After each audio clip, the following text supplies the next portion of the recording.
Okay, let's unpack this. Today, we're diving deep into some truly transformative topics. Yeah. These aren't just about, accumulating knowledge, but fundamentally about reshaping your perspective and building essential skills for the modern world. We're talking about the profound journey of global education, that pervasive, often silent battle with imposter syndrome, and the incredible, ancient, yet ever-relevant power of storytelling. Absolutely. And these aren't really isolated academic concepts, are they? They're interconnected journeys that unlock entirely new worlds of personal and professional possibilities. Our mission in this deep dive really is to cut through the vast information out there, extracting those crucial, maybe surprising nuggets of knowledge, Right. helping you not just understand, but truly internalize what to expect, what to challenge, and how to empower yourself. Yeah, and what's fascinating is how these concepts, they feel so vibrant and modern, right? But they're actually deeply rooted in human history and psychology. We'll explore their profound value and what they genuinely entail for you, equipping you with insights, practical advice, and some pretty compelling stories too. So whether you're dreaming of broadening your horizons, maybe wrestling with self-doubt, or simply aiming to make your messages stick and resonate, we're here to illuminate both the immense rewards and, importantly, some practical realities.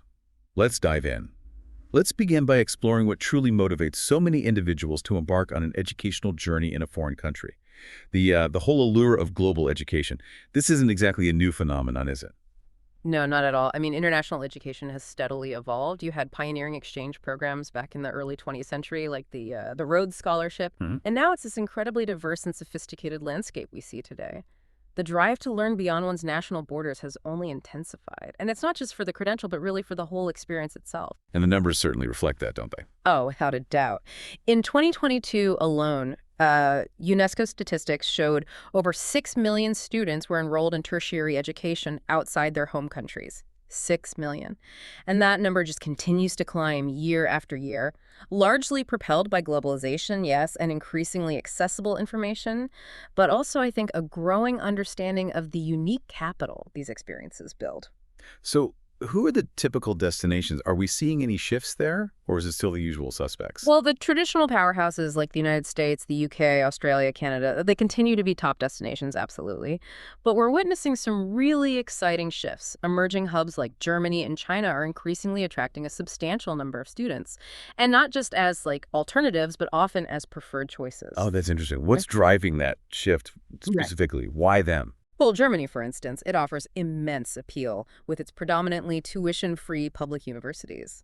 So you've got thousands seeking high-quality education without that substantial financial burden you might find elsewhere. Meanwhile, China has made considerable strategic investments in its cutting-edge STEM programs. It's become a major draw for tech-focused learners seeking globally competitive, future-oriented education that's specifically recognized for its innovation.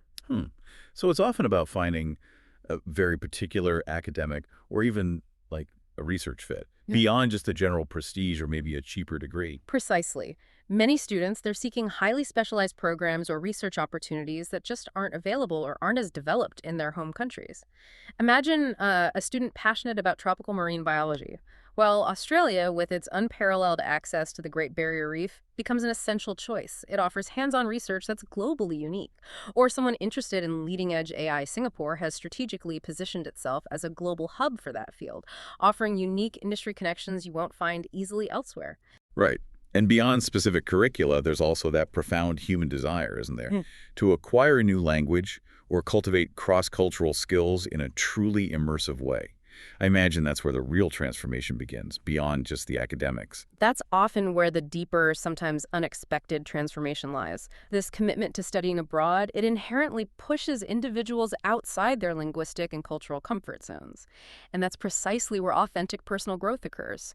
It actively challenges those deeply ingrained preconceived notions we all carry. Can you give us an example of how that really plays out, like a concrete instance? Sure. Consider a student from Brazil discovering entirely new perspectives on art and history while immersing themselves in France. Not just through lectures, but through daily, lifelike, really understanding French social nuance or debating politics in a cafe. Or maybe a Canadian student gaining profound insights into the interplay of cutting-edge technology and ancient tradition while studying in Japan. Recognizing that innovation isn't always about discarding tradition. These aren't just academic lessons, they're personal revelations that fundamentally reshape how you understand the world. And in this modern age, we just can't overlook the influence of social media in shaping these aspirations, can we? Oh, absolutely not. Platforms like Instagram, TikTok, they've massively amplified the visibility of study abroad experiences. You see shared stories, breathtaking photos of foreign landscapes, relatable videos from global peers. It creates an incredibly powerful aspirational pull. You see someone hiking Machu Picchu or celebrating Oktoberfest, and it sparks a genuine desire to experience that kind of personal growth and adventure for yourself. It turns it from an abstract idea into a tangible dream, really. Okay, so let's move on to exploring the profound benefits. Let's really unpack why making this leap is so immensely worth it, beyond just the Instagram photos. Right. First and foremost are the indisputable academic gains, yes, but it's how they're gained that's unique. Studying abroad offers unparalleled access to world-class academic institutions. We're talking vibrant centers of innovation, critical thinking, groundbreaking research, often offering highly specialized courses and faculty who are pioneers in their fields, sometimes with interdisciplinary approaches you just won't find everywhere. So it's not just better education, maybe, but a different kind of education. Can you give some concrete examples of that specific difference? Okay, take that marine biology student choosing Australia to study near the Great Barrier Reef. They gain hands-on experience with unique ecosystems and research methods specific to that region, often collaborating with leading global experts right there. Or an engineering student opting for Germany's TU Munich. They benefit not just from technical excellence, but from a really rigorous practical application model, often tied directly to industry. And that differs significantly from, say, a more theoretical approach you might find in the US. These institutions provide state-of-the-art facilities, sure, but also dynamic intellectual environments that shape how you think and solve problems. And what's also incredibly beneficial, I'd imagine, is exposure to diverse teaching methodologies. That feels like a subtle, yet potentially powerful benefit.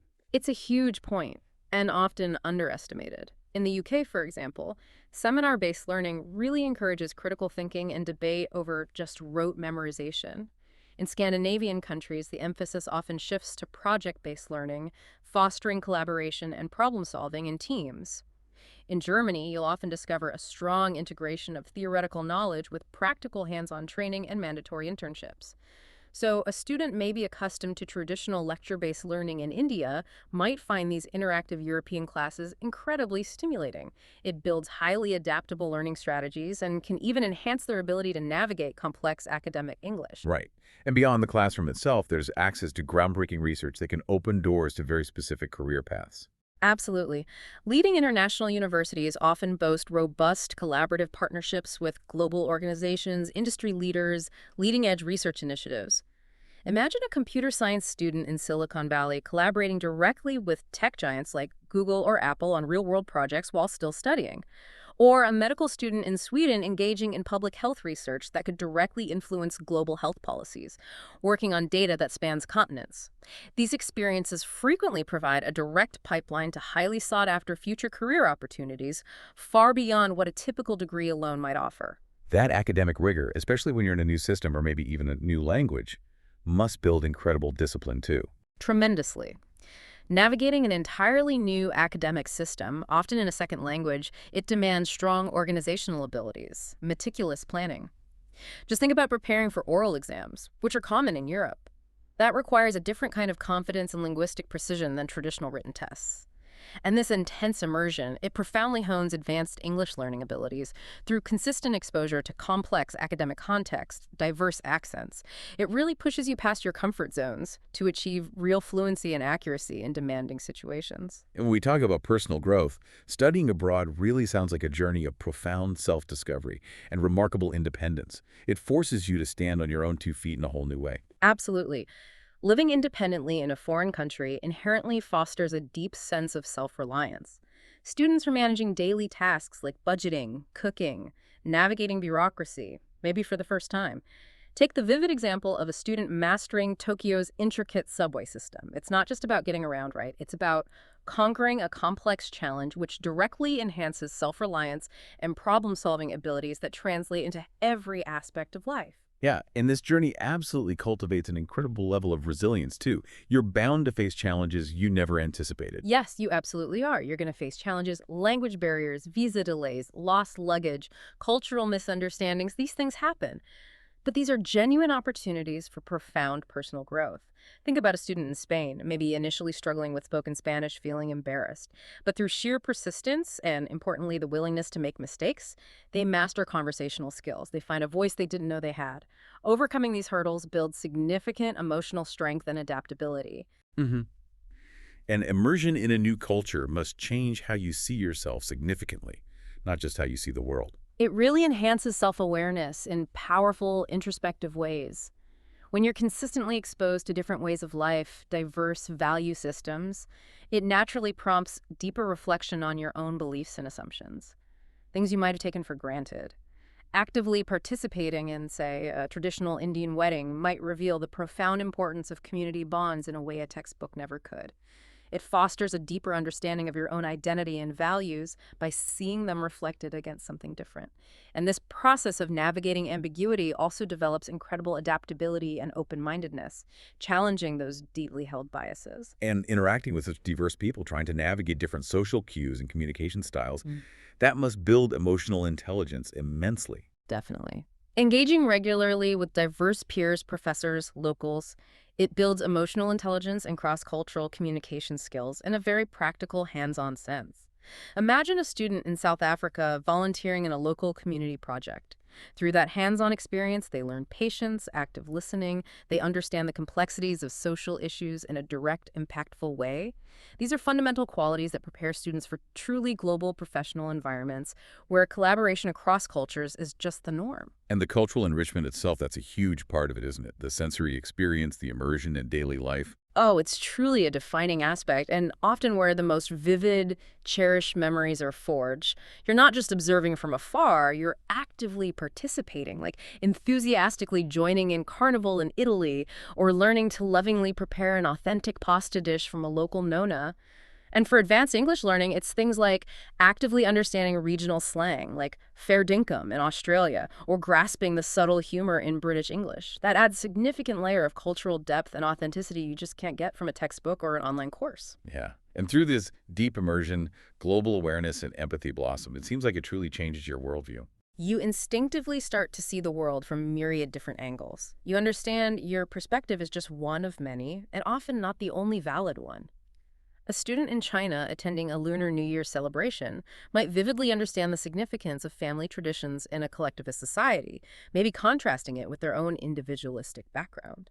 And this naturally leads to the powerful connections you forge, creating a truly global network that can last a lifetime, providing both personal support and professional opportunities across continents. Okay, so beyond the personal and the cultural growth, let's talk about the very tangible career advantages. Yeah. In today's globalized economy, this seems less like a luxury and more like a necessity for certain fields. Significantly. In an increasingly competitive global job market, it's becoming a critical differentiator. There was a 2018 study from the Institute of International Education. It found that a remarkable 64% of employers actively value study abroad experience when hiring. They often see it as a proxy for key soft skills like adaptability and cross-cultural communication. Wow, almost two-thirds. So it's not just a line on a resume, it's a real signal to employers. Yes, it clearly signals a unique set of skills and a global mindset that's genuinely hard to acquire otherwise. A critical advantage is the acquisition of highly effective cross-cultural communication skills, honed through navigating diverse environments daily, not just learned in a workshop. For instance, a business student in China who learns to negotiate effectively and sensitively with international partners, understanding those unspoken cues.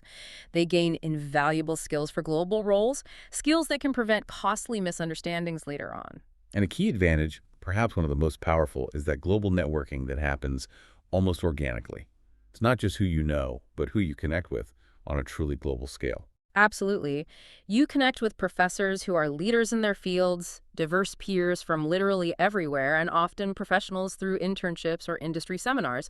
A student in London might land a prestigious internship at a major global firm like Deloitte or HSBC. They immediately gain invaluable professional contacts and an understanding of international corporate culture from the inside. These networks are incredibly powerful, spanning continents, offering long-term career support and opening doors to opportunities you might never have even known existed if you'd stayed home. Right, and this relates to how adaptability and problem-solving skills impress employers deeply. It's almost a given that someone who has successfully studied abroad possesses these. It's not just about the textbook knowledge or a particular degree, is it? Consider a student in Brazil successfully managing significant language barriers to thrive academically while simultaneously adapting to a whole new social system. That undeniably showcases exceptional initiative and resourcefulness under pressure. These are concrete examples of transferable skills, problem solving, resilience, cultural sensitivity that are attractive to any employer, regardless of the industry. Okay, so the benefits are clearly huge, but we absolutely have to talk about the hurdles. It's not always easy, and sometimes the glossy social media posts don't show the full picture, do they? No, they don't. And it's absolutely crucial to acknowledge the challenges. First, and often the most immediate, are the substantial financial pressures. International tuition at top U.S. universities, for example, can easily exceed $50,000 annually. Living costs in major global cities like London or Tokyo are notoriously high, and currency fluctuations can mess up even the best-laid budgets overnight. Then you have those hidden costs like visa fees or mandatory health insurance that can catch many students by surprise. So how can students mitigate these costs beyond just, finding a cheaper city? What are the more strategic approaches? Well, it is daunting, but it's often manageable with a solid strategy. Prestigious, sometimes lesser-known scholarships like Erasmus Plus or Fulbright help significantly, but you should also look for university-specific grants or departmental aid programs. Dig deeper. Choosing cheaper destinations like Germany with its tuition-free public universities obviously reduces the burden dramatically, but also consider countries with strong exchange rates relative to your home currency, or those that offer work permits for students. Opting for shared housing or working part-time within visa regulations also saves substantially. The key is proactive, detailed budgeting, and rigorously exploring all funding avenues well in advance, including maybe country-specific grants you might not know about unless you look. Right. And beyond finance, cultural and social adjustments are a very real, often profound part of the experience. Culture shock isn't just a phrase, is it? It's a deep personal challenge for many. Very real. You encounter it navigating unfamiliar social norms, different foods, communication styles, even different concepts of time or personal space.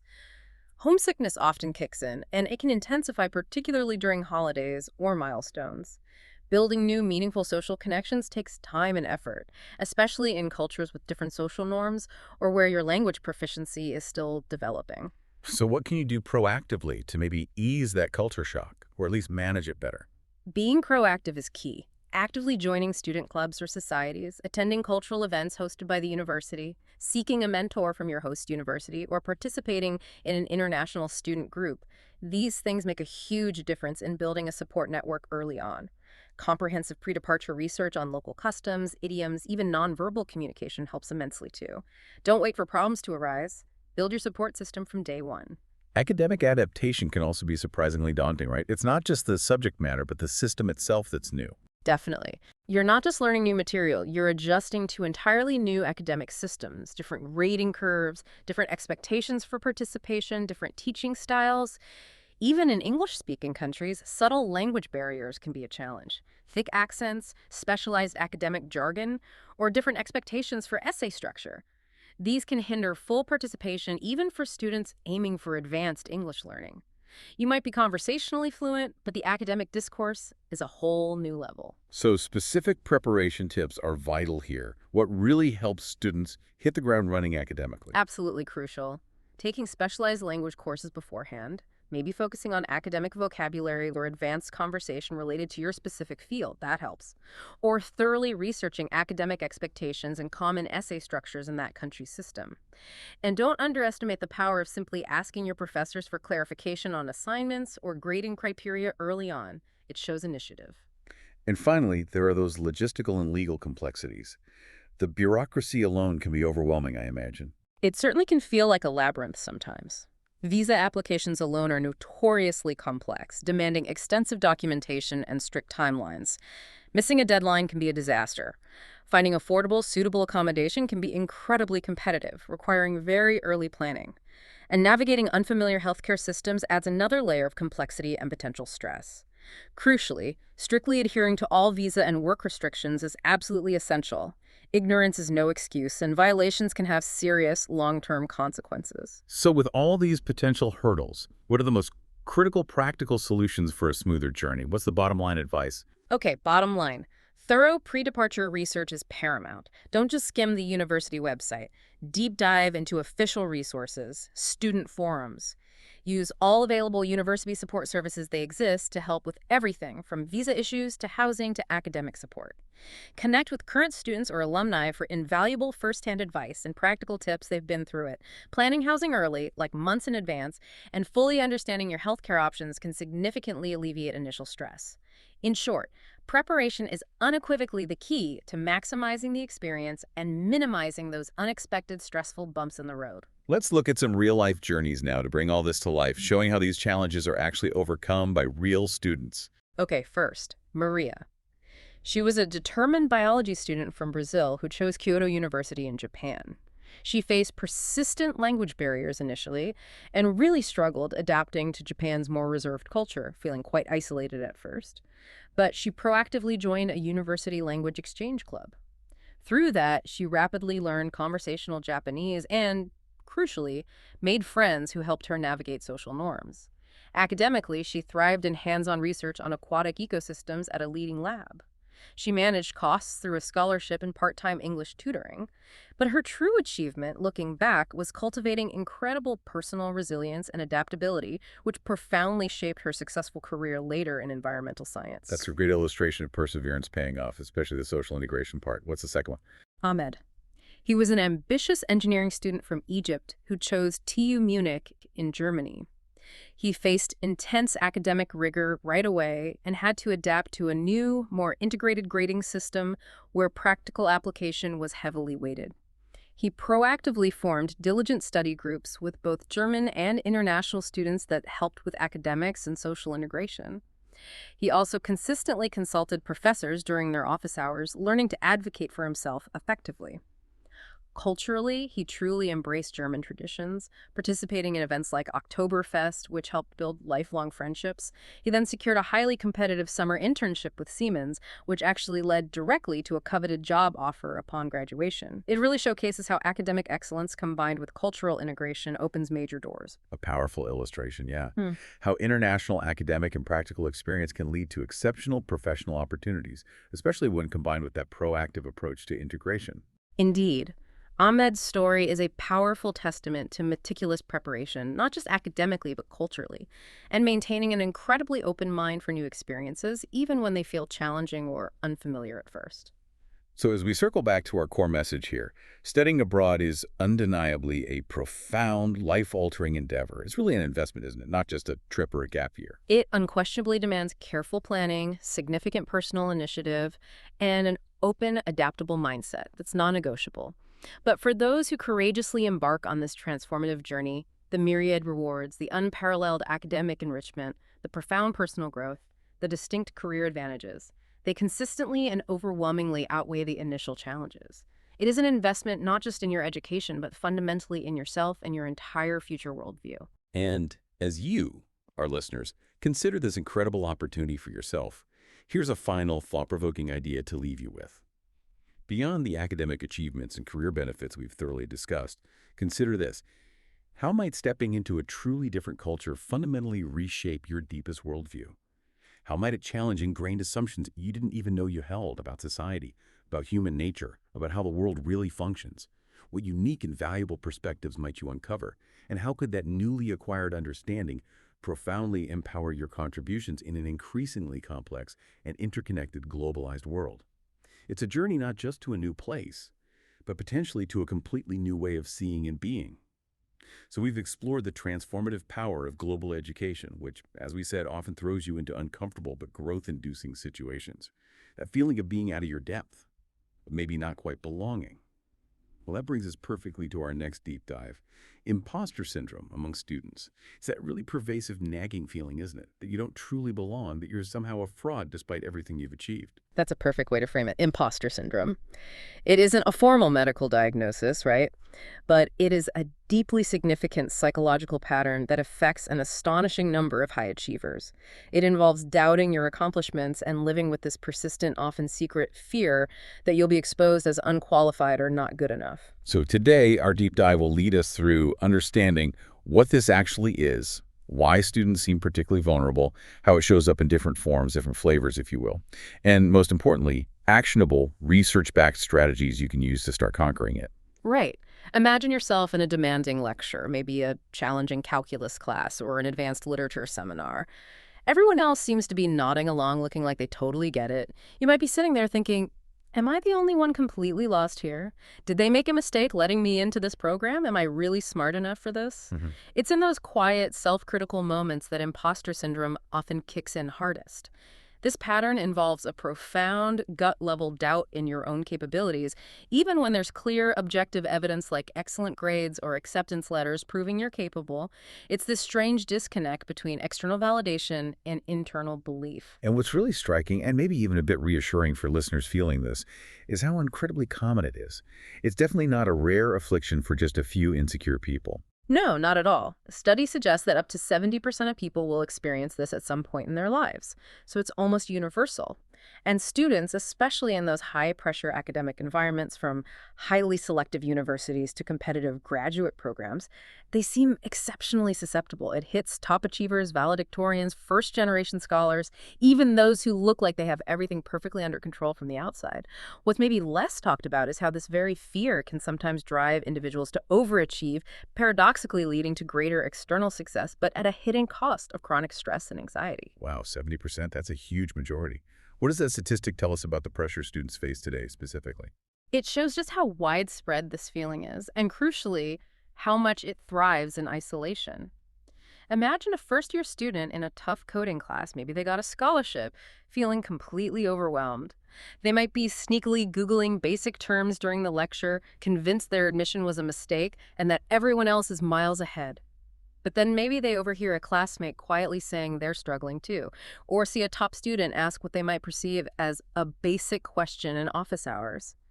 That moment of shared vulnerability creates an instant connection and starts to break the illusion of effortless perfection that everyone else seems to project. And that's such a key lesson, isn't it? Imposter syndrome absolutely thrives in isolation, in secret. The minute you talk about it, share it, its power starts to fade, almost like, shining a light on a shadow. That's so true. So if any of this sounds familiar to you listening, please know this. It's completely normal. You are definitely not alone. And just realizing that, recognizing it for what it is, a common psychological pattern, not a personal failing, is a huge first step toward disarming it. Okay, so we've peeled back the layers of what it is, but the real puzzle is why. Why do these academic environments, places meant for growth and intellectual development, so often become breeding grounds for this intense self-doubt? That's the core question, and it's definitely complex. But broadly speaking, there seem to be 5 key reasons students are particularly vulnerable. First up, the comparison trap. Academic settings often feel like a nonstop comparison fest, right? You're constantly surrounded by peers who, at least on the surface, seem smarter, more confident, or who grasp concepts faster. And for those navigating advanced English, you're not just comparing grades, but fluency, how quickly you pick up nuanced vocabulary, or how effortlessly others seem to articulate complex ideas in discussions. And then you throw social media into the mix, which just supercharges that comparison, doesn't it? Creates this distorted reality. Exactly. People curate these highly idealized versions of their academic lives. The perfect study space, the amazing internship acceptance, the top grade announcement. But you're comparing your own messy behind-the-scenes footage, the late nights, the rejections, the struggles, the confusion, to everyone else's carefully edited highlight reel. Research consistently backs this up. We tend to overestimate how well our peers are doing and underestimate our own abilities in comparison. The key takeaway is, everyone faces struggles, they just might not be posting about them online. Okay, constant comparison is number one. What's next on our list of why? What else fuels this feeling? Number 2 is the environment of high stakes and high pressure. School life, especially higher education, feels incredibly intense these days. Every grade, every application for a scholarship, internship, or grad school, it can feel like a make or break moment for your entire future. And for advanced English learners, the stakes can feel even higher if, say, your visa status or a crucial scholarship depends on maintaining specific academic standards. That adds a whole other layer of anxiety. Yeah, the pressure can be immense, and it's so easy to internalize every setback as a reflection of your worth. Exactly. A single bad grade or a less than perfect presentation can trigger a spiral of self-doubt. There's also this often unrealistic expectation to juggle everything perfectly. Rigorous academics, multiple extracurriculars, maybe a part-time job, a vibrant social life, when you inevitably can't do it all perfectly, because who can? That's when imposter syndrome loves to whisper, see, you're not cut out for this, you're falling behind everyone else. What about students who maybe always found school easy before? The ones labeled smart growing up.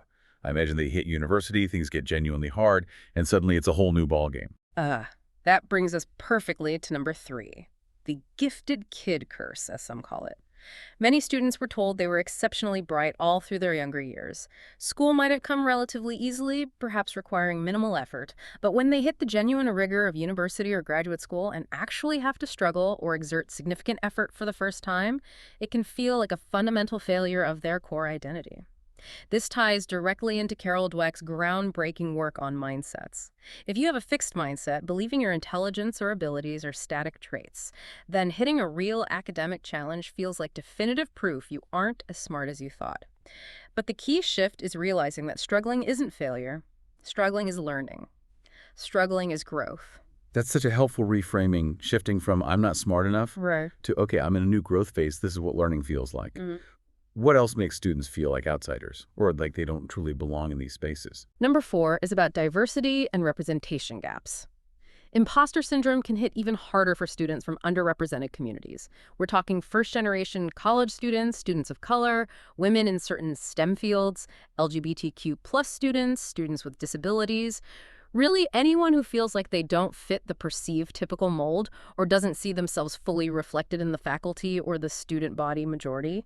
Being in a place where your background, your accent, or your lived experience makes you feel unique or othered can deeply feed into feeling like you don't belong or that you're somehow less capable. And this is particularly relevant for advanced English learners navigating both linguistic and profound cultural differences simultaneously. That really highlights the systemic aspect, doesn't it?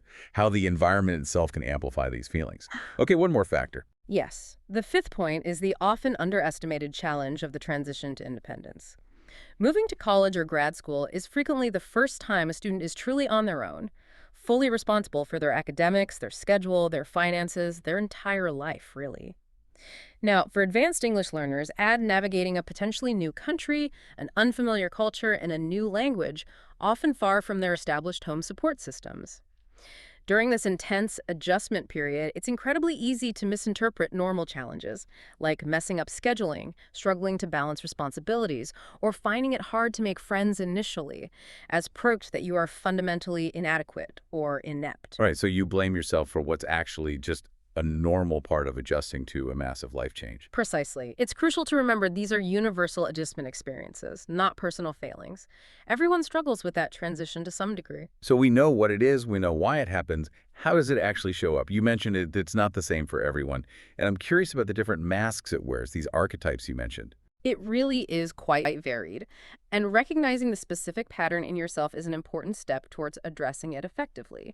We've identified 5 common ways or archetypes we often see in students, and you might recognize bits of yourself in more than one as they often overlap or blend. Okay, tell us more about these archetypes. They sound incredibly relatable already. All right, first, there's the perfectionist. This person sets incredibly high, often totally unrealistic standards for themselves.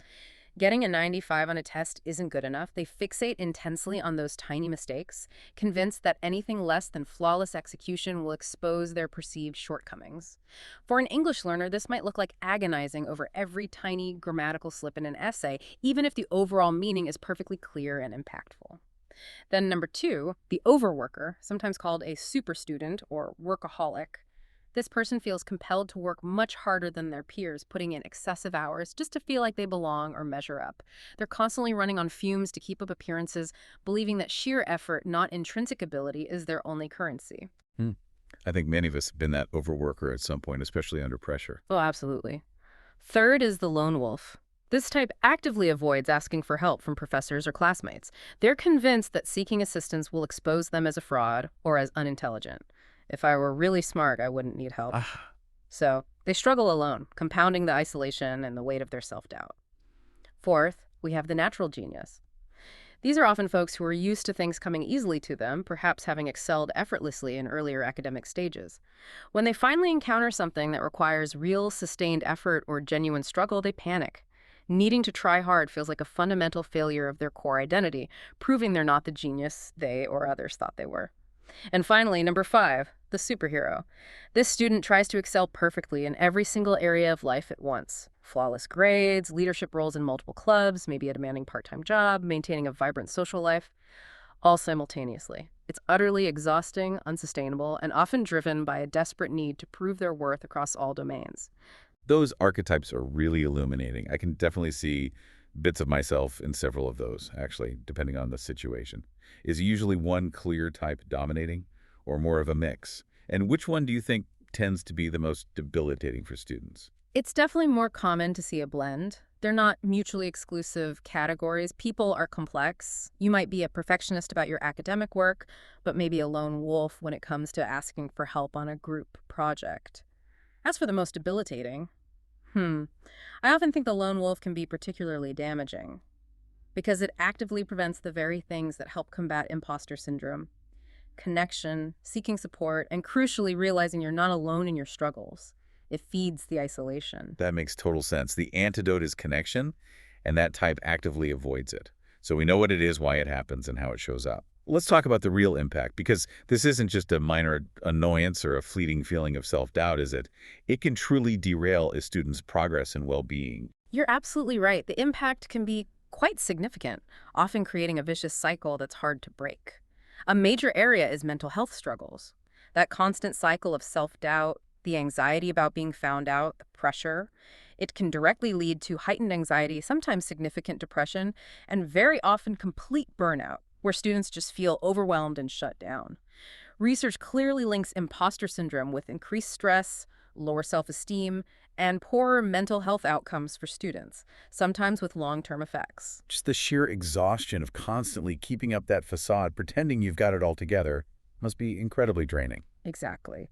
Secondly, it leads to missed opportunities. That nagging feeling of being unworthy literally stops students dead in their tracks. They won't apply for prestigious scholarships they might actually qualify for, or seek out highly valuable internships, or even speak up in class with a great idea, because that inner voice convinces them they're not good enough or that their idea isn't worth sharing. Right. They reject themselves first. Yeah. It's the form of self-sabotage, essentially. Pretty much. And for advanced English learners, maybe it's not joining a debate club because of language fear, even when their proficiency is actually quite high, or avoiding presenting their research at a conference, missing a huge opportunity.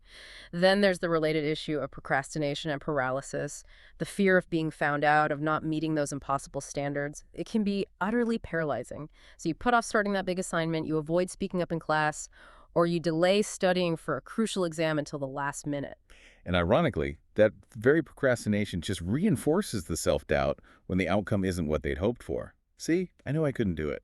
It's a nasty, self-fulfilling cycle. And finally, it can lead to strained relationships. The tendency towards isolation, the inability to admit struggle or vulnerability, it makes it hard to build genuine supportive connections with peers or seek mentorship effectively. But, and this is really important, recognizing imposter syndrome and actively working to address it can be truly transformative. It opens the door to huge personal growth, building real, resilient confidence, and ultimately unlocking your true potential. That's such a vital message of hope. It's not a life sentence. So let's get practical now. We need to arm our listeners with strategies, real tools they can use to push back against this feeling when it arises. Yes, let's get into the actionable stuff. These are all things students can try immediately to begin regaining control and building self-efficacy. Okay, strategy number 1, name it to tame it. Right. This is fundamental. When that doubting voice starts up in your head, consciously say to yourself, there's that imposter syndrome talking again. I recognize you, but you don't control my actions. Just labeling it often reduces its power. It helps you externalize it rather than internalizing it as your true self. You could even try writing down the negative thoughts, giving them less power simply by observing them on paper. Second strategy, reframe your narrative. This is about a mental shift, right? Changing the story you tell yourself. Exactly. This is about consciously changing your perspective on challenges and mistakes. Instead of seeing a struggle or a mistake as proof you're inadequate, view it as evidence you're learning, you're growing, you're pushing your boundaries. Embrace that growth mindset we talked about earlier. Difficulties aren't threats, they're opportunities to get stronger, to acquire new skills. It's not "I failed," it's "Okay, I'm learning how to succeed at this new level." Third, keep a wins journal or a success log. This sounds like building a body of evidence against the imposter voice. Well, that's exactly what it is. Imposter syndrome loves to make you forget your achievements, minimizing them or attributing them entirely to luck or circumstance. So fight back with concrete evidence. Regularly jot down your accomplishments, big and small.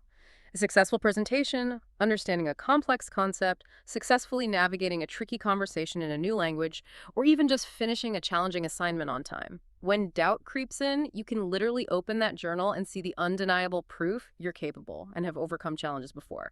Fourth, and this connects right back to that isolation point we discussed. Talk about it, share the feeling. Remember, imposter syndrome thrives in silence and secrecy. It wants you to think you're the only one. So open up to someone you trust.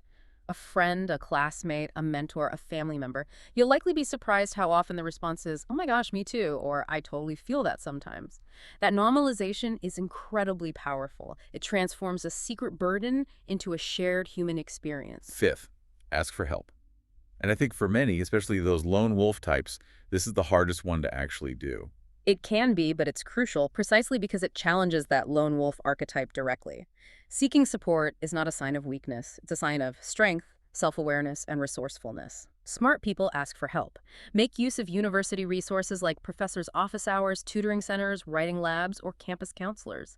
They're there for you. Asking for help shows you're proactive and committed to your success, not that you're inadequate. Number 6, celebrate progress, not perfection. Let go of that impossible standard. Yes, let go of the idea that you need to be perfect to be worthy or successful. It's paralyzing. Instead, focus on and consciously celebrate incremental progress. Did you finish a draft, even if it's rough? Awesome! That's progress. Did you understand 80% of a difficult lecture this time compared to 50% last time? Fantastic. Acknowledge it. Acknowledging the steps along the way, no matter how small, reinforces your effort and builds genuine self-efficacy, making the overall journey feel more manageable and less daunting. Seventh, limit the comparison game. This feels like a daily battle in the digital age, constantly seeing curated perfection. It truly is. You have to be intentional about limiting it. Maybe take a temporary break from social media, or at least consciously unfollow accounts that consistently make you feel inadequate. On campus, try to consciously refocus on your own goals, your own progress, your own learning journey. Someone else's success doesn't diminish yours. Their journey is simply different. Focus on cultivating your own garden, as they say. Number 8, find your people. Build that supportive network around you. Yes, surround yourself with a supportive network, peers, mentors, friends, who uplift you and see your worth even when you can't see it yourself. Join clubs, organizations, or study groups where you feel included and valued for who you are, beyond just your academic performance or achievements. This is especially important for students from underrepresented backgrounds or those navigating a new culture who might need to actively seek out specific affinity groups or communities. Ninth, practice self-compassion. This isn't always easy, especially when you're used to being your own harshest critic. No, it takes practice. But it means treating yourself with the same kindness and understanding you'd instinctively offer a good friend who is struggling. Recognize your humanity. You're allowed to make mistakes. You're allowed to not know everything. Mindfulness exercises or journaling can help you notice that negative self-talk and consciously replace it with more compassionate, realistic thoughts. Be kind to yourself during challenges. And finally, number 10. Seek professional support when needed. If these feelings are becoming overwhelming, this is a critical step. Absolutely. If imposter syndrome is seriously impacting your mental health, leading to chronic anxiety, depression, or debilitating procrastination that affects your studies or life, please consider talking to a counselor or therapist. Many universities offer free or low-cost mental health services, and these professionals are trained to provide effective strategies and support. It's a sign of immense strength and self-care to seek help when you need it, just as you would for a physical ailment. There's no shame in it. Those are 10 really solid practical strategies. And it's not just theory, right? We see these strategies working in real students' lives every single day. Definitely. Think about Maria, the first-gen freshman we imagined earlier. Finding that first-gen student support group was her turning point. Hearing others share similar anxieties instantly normalized her struggle, allowing her to realize she wasn't uniquely flawed. Or Jake, the STEM major who hit that wall in advanced calculus. Talking to his professor during office hours, being vulnerable enough to say, "I'm struggling," and joining study sessions helped him learn that effort and effective learning strategies, not just innate talent, were the key to mastering difficult subjects.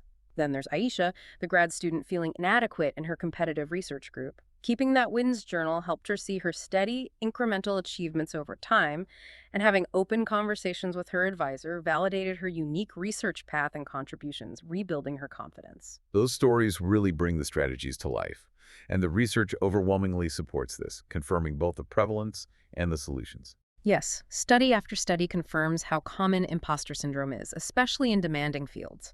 And yes, there are higher rates often reported among women and underrepresented groups, highlighting its systemic roots. It's not just an individual failing, there's also a clear link to increased anxiety, depression, and burnout. But the good news is the research also consistently shows that interventions work. Cognitive behavioral strategies, strong peer support networks, and good mentorship demonstrably reduce its impact and help individuals build genuine, sustainable confidence. So the science agrees. While it's common, it's definitely manageable. Which brings us to the role of educators, professors, mentors. They can make a massive difference in preventing or alleviating these feelings within the academic environment itself, can't they? Oh, absolutely. They play a crucial role in shaping the academic environment and student experience. First, simply normalize struggle. Educators sharing their own past academic challenges or even admitting when they don't have all the answers. That shows students that difficulty is a normal part of learning and growth, not a personal failing. Second, consciously create inclusive environments by using diverse examples in lectures, highlighting contributions from all students so everyone feels seen and valued. Third, actively encourage questions, making it clear that asking for help is valued. It's a sign of engagement, not a sign of ignorance. Frame office hours as collaboration time. Fourth, provide clear, constructive feedback that highlights strengths and guides improvement, focusing on growth rather than just assigning grades without explanation. This helps students see a path forward. And fifth, offer mentorship and simply be approachable, especially to students who might feel marginalized or isolated and might hesitate to reach out first. Yeah, those sound like relatively small changes in approach that can make a huge positive difference in a student's experience and confidence. Indeed, small shifts in the environment can have a monumental impact on individual students. Okay, we have covered a lot of ground today on imposter syndrome. As we wrap up this section, I just want to offer a final thought, sort of a direct pep talk to you, our listener. That feeling, imposter syndrome, is like this annoying background noise, this distracting voice in your head, but is not who you are. You worked hard to get where you are. You earned your place, period. Every challenge you face, every time you struggle with a concept, every moment you fumble for the right word in English or grapple with a new cultural norm, that's not proof you're a fraud. It's proof you're learning. It's proof you're putting in the effort. It's proof you're growing and pushing your boundaries. That's what being a student is. So please take a moment right now. Just breathe. Acknowledge how far you've come. Acknowledge your inherent worth, separate from your achievements, and keep moving forward. You absolutely have got this. And hey, maybe try that exercise later. Write a little letter to your imposter syndrome. Thank it for trying to protect you, because that's often its weird root. But tell it firmly, you're taking the wheel now. Then go celebrate something small you accomplished today. Finishing this deep dive, that definitely counts. Just remember this. You are not an imposter. You're a student. You're a learner. You are a work in progress, constantly evolving. And that is absolutely, completely more than enough. Welcome back. So we've talked about external journeys through global education and those internal battles with imposter syndrome. Now let's pivot to a tool that can actually help navigate both. The enduring power of storytelling and communication. Okay, let's unpack this. We all tell stories every single day, right? From quick anecdotes to detailed accounts. But have you ever stopped to think about just how incredibly powerful those stories truly are, maybe even on a neurobiological level? Absolutely. Storytelling isn't just for entertainment, though it certainly can be. It's a fundamental human tool that impacts connection, persuasion, memory, and understanding across all aspects of life. It's what makes messages stick, what sparks emotions, what genuinely brings people closer together, fostering empathy. From ancient campfires right up to today's flashing digital screens, stories have always been the bedrock of human connection and information transfer. So for this deep dive, we're going to explore why stories have such a grip on us, how they've shaped our world throughout history, what makes a truly great story, and most importantly, how you can harness this ancient art for more impactful communication in your own life, whether it's a casual chat, an academic presentation, or a significant professional pitch. So let's start with the why. Why do stories have such a unique, almost biological hold on us? It really feels like a hold that goes way beyond simple entertainment, doesn't it? Have you ever forgotten where you parked your car like 5 minutes ago, but you can still quote lines from a movie you saw years ago? Your brain doesn't simply process words when it hears a story, it truly lives it. It simulates the experience. When you hear a compelling story, multiple parts of your brain light up. Sure, the language center processes the words, but if a story describes someone sprinting through a dense forest, your motor cortex might actually become active, almost as if you're running too. Or if it's about biting into a tangy lemon, your sensory cortex gets a little tingle, triggering the same neural pathways as if you were experiencing it yourself. Wow, so it's actually activating those real-world experience parts of the brain. This isn't just a metaphor, then, it's physiological. Precisely. This phenomenon is known as neural coupling. Studies using fMRI scans literally show synchronized brain activity between the storyteller and the listener. Their brains mirror the same patterns of activity. This deepens our understanding of why stories aren't just entertainment, but a powerful, almost subconscious method for transferring experience and perspective from one mind to another. This is why you might physically gasp during a thriller or feel tears welling up at a wedding scene in a movie. Your brain is not just observing, it's immersed in and simulating the story. Compare that to a dry PowerPoint slide full of bullet points. Your brain might process the information, sure, but it's unlikely to generate such a strong, interactive, and empathetic response. Okay, so if our brains are literally getting in sync when we hear a story, does that explain how they act as memory superglue? How they make information incredibly sticky compared to just facts? It absolutely does. Stories act as memory magnets because they provide context and meaning. They wrap facts into a digestible, relatable package. Our brains adore patterns and narrative structures, and stories offer a structured framework that makes facts considerably easier to retain and recall later. We've seen this play out throughout history, too. Ancient cultures, before widespread writing, relied entirely on oral storytelling to transmit everything. Survival strategies, cultural values, history, navigation. Think about Aboriginal Australians using songlines, complex stories sung while traveling, to navigate thousands of miles of desert, encoding landmarks and vital resources right within the narrative itself. Wow, so stories were essentially the original databases, the original maps, before any written word existed. That's a powerful thought. Absolutely. And today, we observe the same principle. You likely recall the intricate plot of, say, The Lion King or Harry Potter much better than some random history lesson you had in high school. Stories transform raw, disconnected information into something deeply meaningful, memorable, and often emotionally resonant. Now, beyond memory, you mentioned stories serving as emotional bridges. How exactly do they achieve that connection and build trust between people? Well, you know the saying, facts tell, but stories sell. Or perhaps more accurately, facts tell, stories connect. It's because stories connect directly with our feelings. Emotions are the essential ingredient that makes stories unforgettable and compelling. When you hear about a character's struggle or triumph, your brain releases oxytocin, often called the empathy hormone. This fosters connection and trust between the teller and the listener. Research has found that narratives evoking emotions like joy, awe, inspiration, or even sadness make people more inclined to trust the message and, crucially, more likely to act on it. Yeah, think about charity advertisements. A dry statistic about poverty often doesn't move us to donate the way a personal story of one individual does. Precisely. A statistic like 1 in 5 children go hungry is sobering, yes. But a narrative about a specific child, let's call her Mia, who dreams of being a doctor but often skips meals to feed her younger siblings, that's what genuinely moves you to contribute. Nonprofit organizations like UNICEF or Doctors Without Borders understand this instinctively. We don't genuinely connect with abstract numbers, we connect with people, their struggles, their hopes, their triumphs. And this applies just as much in business, too. A compelling client success story is far more impactful than a dry case study full of bullet points and percentages. And it goes even deeper, doesn't it? Yeah. Stories do more than just entertain or persuade. They profoundly shape how we perceive the world around us, our beliefs, our values. How do stories manage to implant ideas with such force, sometimes even bypassing our rational defenses? It's truly remarkable how they do that. Think about ancient fables like Aesop's The Tortoise and the Hare.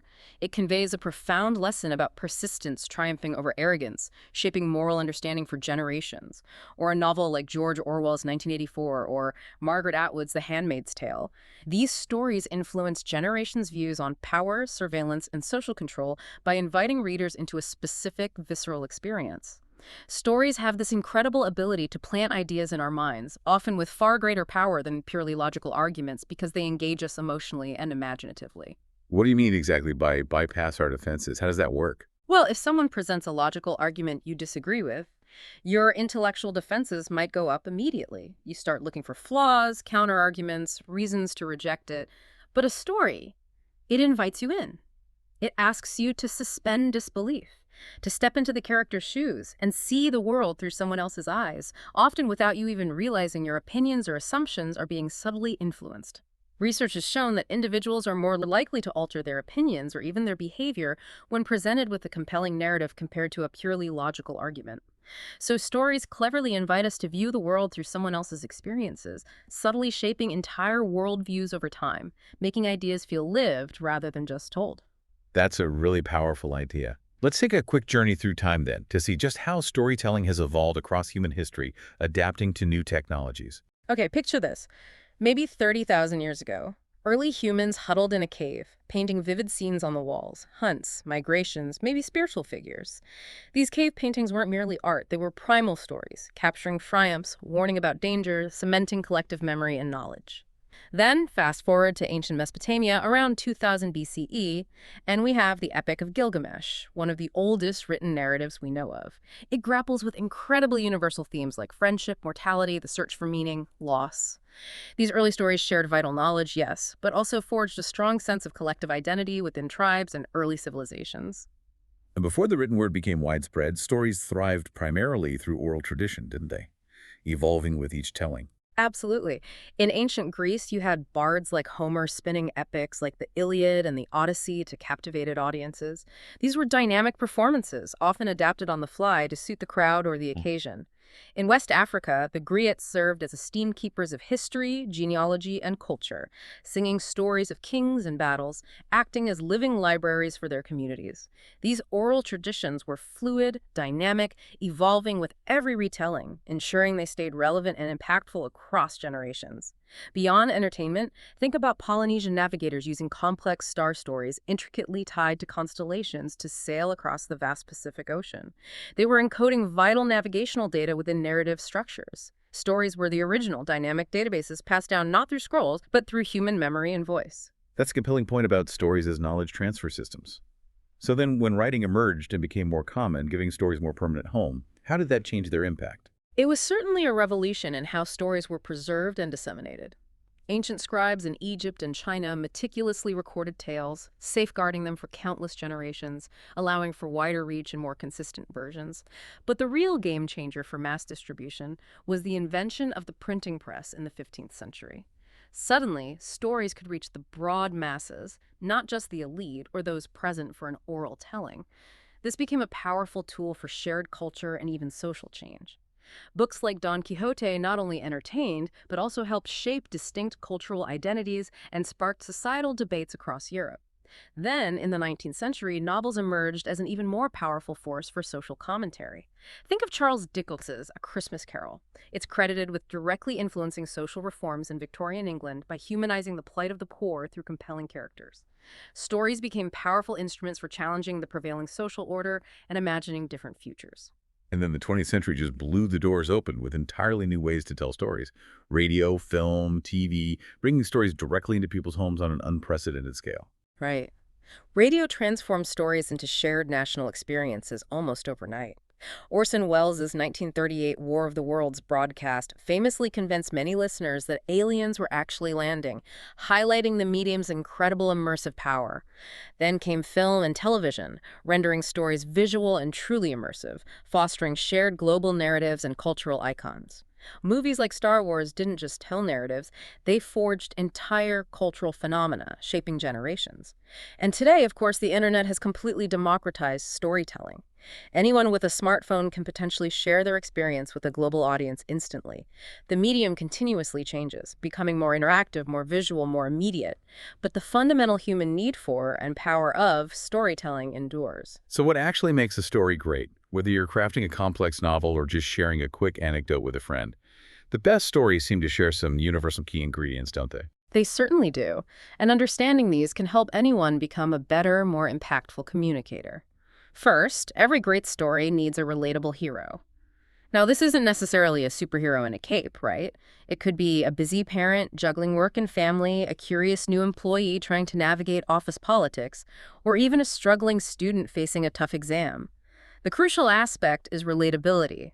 Your hero needs flaws, aspirations, quirks, or a recognizable journey that makes them feel genuinely human and allows the audience to see a piece of themselves or someone they know in that character. So it's not just about whether we like them necessarily, but about seeing a bit of ourselves in them and understanding their motivation or their struggle. Precisely. Second, you absolutely need a compelling conflict. No conflict, no story. It's that simple. Conflict is the engine that keeps things moving forward, creates tension, and engages the audience. It makes us care what happens next. It can be external, an adversary, a ticking clock, a seemingly insurmountable obstacle like climbing a mountain. Or it can be internal, like overcoming self-doubt, like we talked about with imposter syndrome, conquering a fear, or grappling with a difficult moral decision. In The Hunger Games, Katniss isn't simply fighting for physical survival. She's grappling with profound internal themes of sacrifice, rebellion, and moral choice. It's essential to make the stakes clear. What does the hero stand to gain or lose, emotionally or practically? Got it. Relatable hero, compelling conflict. What else is crucial? Third, you need emotional depth. A story devoid of genuine emotion is like, well, like a sandwich with just bread. It's technically a story, but it's not satisfying or memorable. Great stories evoke a genuine response in the audience, whether it's joy, anger, awe, sadness, hope, frustration. Pixar's Up is a brilliant example. That opening montage strikes such a deep chord because it taps into universal human emotions of love, companionship, shared dreams, and profound loss, often without a single line of dialogue. You don't necessarily need tears every time, but aim to spark some authentic feeling, some connection on an emotional level. Okay, that makes sense. Emotion is key. What about the structure itself? How do we build that emotional journey effectively? Right, structure is crucial for guiding the audience. Fourth, stories generally require a clear arc, a distinct beginning, a developed middle, and a satisfying end, even if that end leaves you thinking. The classic narrative arc, often described as setup, confrontation, resolution, is highly effective because it mirrors how we naturally process life experiences and make sense of events. The setup introduces the hero in their normal world. The confrontation presents the challenges, the turning point, the rising action, and the resolution reviews how the hero has transformed, what has been learned, or how the situation concludes. It provides a sense of completion. It gives it that sense of journey and completion, a destination reached or understood. Exactly. Fifth on our list, vivid details. These are like the vibrant spices of storytelling.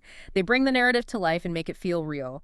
Instead of simply stating it was a tough day, describe the cold rain soaking through your thin jacket, the profound knot tightening in your stomach, or maybe the unexpected warmth of a stranger's brief smile.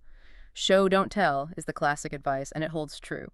Specific sensory details make the narrative authentic and immersive. However, avoid overwhelming your audience with too much detail. Sometimes less is more. Consider Ernest Hemingway's famous six-word story, For Sale, Baby Shoes Never Worn, incredibly powerful due to its conciseness and the devastating story it implies. Wow, less is often more, letting the audience fill in the emotional gaps. And finally, number 6. Great stories, even very personal ones, often resonate profoundly because they tap into a universal theme, something larger than the specific events of the plot itself. They connect to fundamental human experiences like love, courage, loss, redemption, belonging, the search for identity, perseverance against odds, themes we all grapple with. Even a highly personal anecdote should ideally connect to some kind of universal truth or feeling to make it broadly relatable and meaningful to others. If you're recounting a story about struggling with a difficult exam, maybe concentrate on the broader theme of overcoming setbacks or the importance of perseverance, rather than just the academic details. That makes it resonate more widely. Okay, hero, conflict, emotion, arc, vivid details, universal theme. God, that's a great checklist. And the good news is you don't need to be a best-selling author or a Hollywood screenwriter to apply this power of storytelling. This is a tool for every single one of us every day. Absolutely. It's a tool for everyone, every day, from the boardroom to the classroom to the dinner table. Think about work, for example. You could just rattle off statistics about ROI or market share in a business presentation, putting everyone to sleep. Right. But how can a story transform that pitch from just dry data into something truly compelling and memorable? Instead of just reciting numbers, tell a brief, powerful story about how this project could genuinely transform a specific customer's experience, or how it solved a tangible problem for a particular team member.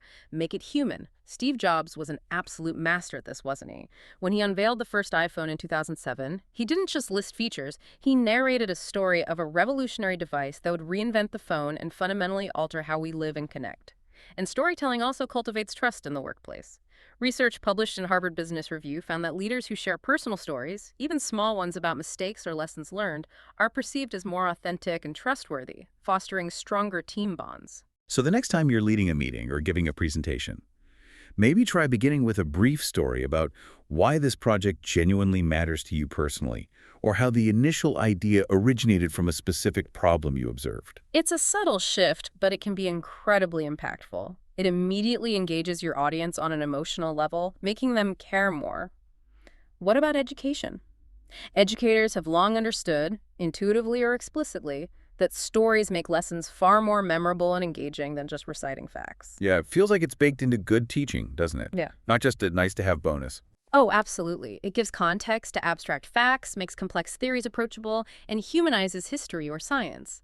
Instead of merely reciting dates and names related to World War II, a good history teacher might share an account from a soldier's actual letter home, filled with their hopes and fears, or a civilian's firsthand experience surviving the Blitz.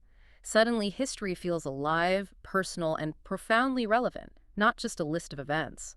Studies consistently find that students retain information much more effectively when it's framed within a narrative structure because it engages more parts of their brain and connects emotionally. And in our personal lives, too, the most meaningful conversations, the deepest connections we forge, are often rich with stories, aren't they? Yeah. Sharing experiences. It really is how we share our authentic selves, our experiences, our perspectives, our values, our vulnerabilities. Stories foster empathy and deepen intimacy. When you share a vulnerable moment, maybe a time you felt embarrassed or failed, you implicitly